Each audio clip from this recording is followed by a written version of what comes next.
Hi, welcome to the Silver Spleen.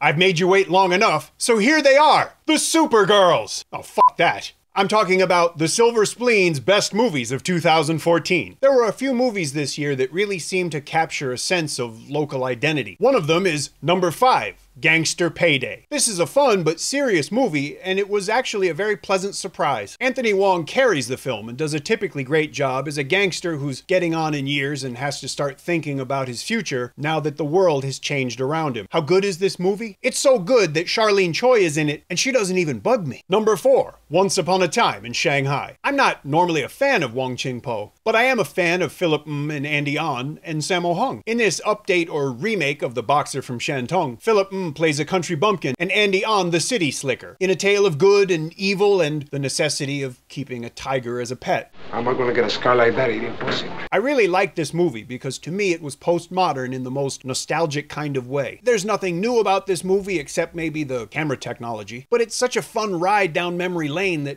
I didn't really care. It was also nice to see a martial arts movie that actually had martial artists in it that could do martial arts. I'm not saying anything bad about anybody, but... Number 3, Golden Chickens. The original Golden Chicken was a great movie, and the sequel, while not a commercial success, was also a good movie. The third film follows the continuing adventures of Big Boobs Gum, the pluckiest sucker in Hong Kong. Golden Chickens is a New Year movie, so it's silly and kinda sweet, but it's also surprisingly sexual and very, very funny. But what I like the most about it is the way that it makes some very astute observations about Hong Kong and the people who live here, and the way that both of those are undergoing very significant changes. Number 2, Breakup 100. Speaking of significant changes, it's nice to watch an actor grow and to watch their acting improve. We know who Chrissy Chow is because of her body of work, so to speak. She was never asked to do much acting before, and probably the most of her direction were things like, lean over while you're talking. So starting with Mr. and Mrs. Player, it's been a very pleasant surprise to watch Chrissy Chow start to really act. And act well! In Breakup 100, she and Ekin Cheng are an on-again, off-again couple. Guess how many times they've broken up. I went into this movie expecting it to be tolerable at best and horrible at worst. But I was wrong,